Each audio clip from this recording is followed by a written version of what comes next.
by discerning or defining the type of anxiety we're experiencing, it allows us to be more effective in terms of then working with it. There are certain things that are really effective helping with certain types of anxiety, which will tend to be less so with other types.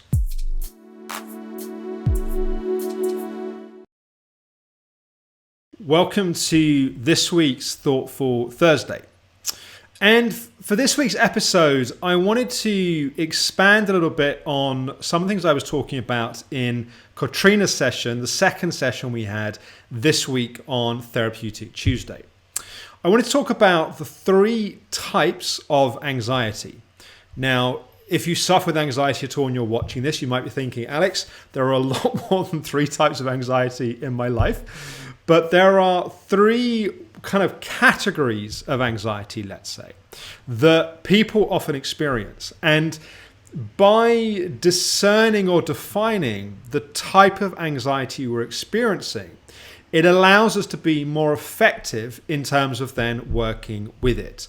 There are certain things that are really effective helping with certain types of anxiety, which will tend to be less so with other types. Now, it's also worth saying that you might be watching this and thinking, Alex, I don't have anxiety, but what you do have is things like feeling tired but wired, or just feeling kind of on edge, or having sleep issues where you just can't get to sleep, or you can't stay asleep, or you wake up feeling unrefreshed by the sleep that you have. Sometimes we don't identify as anxiety what actually is when it's a kind of revved up, overstimulated, unnecessarily kind of wired nervous system. And often behind that, there's a kind of anxiety element. So firstly, what are the three types of anxiety? The first is mental anxiety, so anxiety that's happening in our mind. The second is emotional anxiety, so anxiety that's kind of happening in our feelings. And the third is body anxiety, anxiety which is happening in our body. And this was one of the things that was happening for Katrina in her session. So just to explain a bit more about each of these. So mental anxiety is when our mind is just overstimulated, it's over busy. And it's almost like we are tuned in to a radio station of worry. So it's like, let's say there's actually a radio station, you might call it the news at the moment, that is constantly playing kind of stories and narratives of all the worst things that could happen. And it's like we're tuned into that, and we're hearing that over all of the other pieces of information that are happening there in our environment. So we are overly tuned in to just listening to that. The problem also is when we're in that kind of mental anxiety, we get, it's a part of our brain called the reticular activating system, and its purpose is to look for patterns. This is where, let's say you get a new car. Let's say you get I don't know, my first car was a Ford Fiesta. So let's say you get a Ford Fiesta.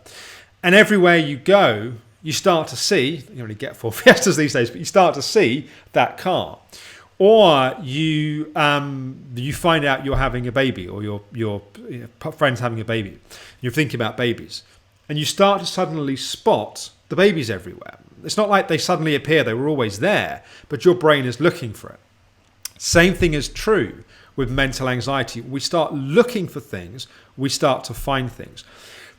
Part of what fuels mental anxiety is this idea that if we can think about enough of the things that might go wrong and figure out what we're going to do, when we're going to do it, how we're going to do it, it's like we can think our way to a feeling of safety. The problem is you can't ever think your way to a feeling. Thinking our way to being calm when we're anxious will just tend to fuel more anxiety. So that's the mental anxiety. We then have emotional anxiety. This is where we have a kind of sense in our emotions of just feeling unsafe. Like it's not, there may be thoughts that go with it, but it's like a feeling of kind of fear or anxiety or kind of unsafety, or the world is kind of not okay.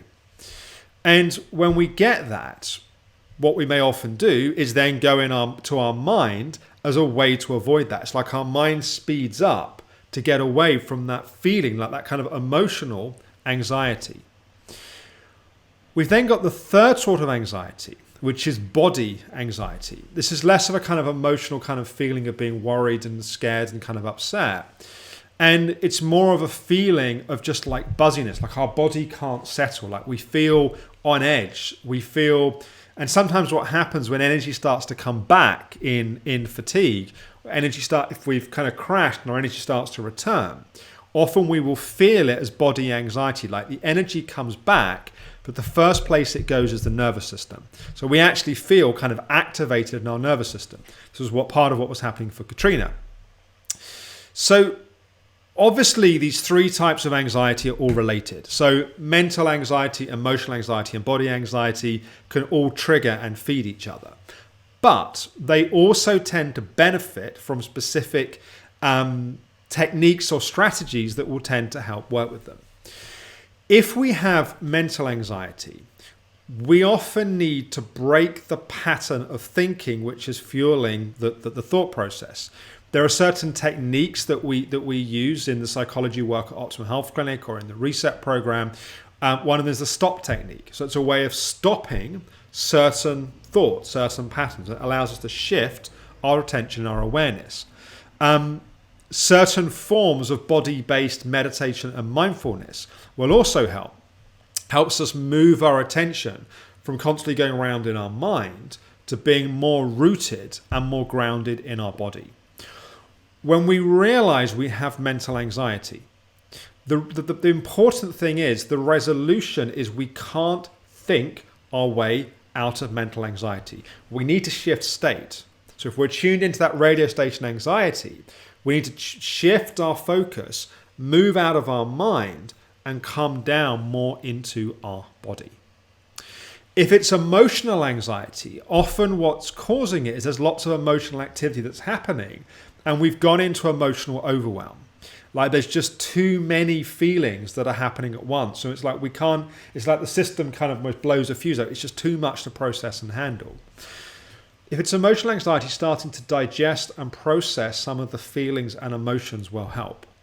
Tools like EFT, Emotional Freedom Technique, is helpful to sometimes digest and metabolize and process some of those layers of emotion. If we can calm and settle all of that emotional activity, that will tend to help calm emotional anxiety. If it's body anxiety, sometimes, but not always, that is a sign that actually we need to move our body more. It means that energy is actually coming back into our body, and to invite the flow of more energy, we need to move our body. Now, there is a kind of cruel contradiction or kind of confusion that can happen here is if we're going into a crash, like we're doing too much, we've run out of kind of normal mitochondrial function energy, we're on our energy reserves, that feels like body anxiety quite often. It can also be mental anxiety and emotional anxiety. So in that case, actually we need to do less and slow down. On the way out of a crash, it's kind of the same feeling. There are differences. On the way down, we feel like we're running out of like kind of ground underneath us, and we're running out and we're kind of collapsing. On the way out, it's like we feel like we want to move, like we want to do things. Learning to discern which is an individual thing, and that's kind of learning the language of the body, something that we've touched on previously, and we'll talk more about in the vlog.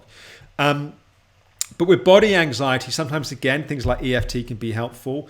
Shifting the state in our body will help. Things like hot baths, things like yoga, things like going for a walk, if your energy is able to do that. If you don't have fatigue issues, going to the gym, doing more dynamic activity will help move the energy that's happening in the body. Sometimes we'll have all three. Often they will trigger each other. So body anxiety will lead to like more emotional stuff that'll lead to overwhelm, will cause our mind to start to speed up, or our mind speeds up and our body starts to get agitated. So we might need different interventions based upon the different pieces that are happening. But if we can discern the type of anxiety that's going on, we can at least start to go, okay, it's mental, I need to shift out of my mind into my body. Or it's emotional, I need to start digesting and processing some of the emotion here. Or it's physical, I need to kind of move my body. I need to, if it's energy coming back in, I can start to very gently bounce the boundaries of my activity levels, or start to kind of come back more out into the world. There's obviously a lot more that I could say on each of these types of anxiety. I want to keep these videos to kind of roughly 10 minutes. But hopefully that gives you some clues. If you can identify the type of anxiety you're experiencing, you can start to respond specifically to that. So I hope that was helpful. Tomorrow on the vlog, it's Flourishing Friday. This is where I focus more towards the practitioners among you. I'm going to talk about the importance of a team, why collaboration and working with others as a practitioner is so important. So I look forward to talking with you tomorrow.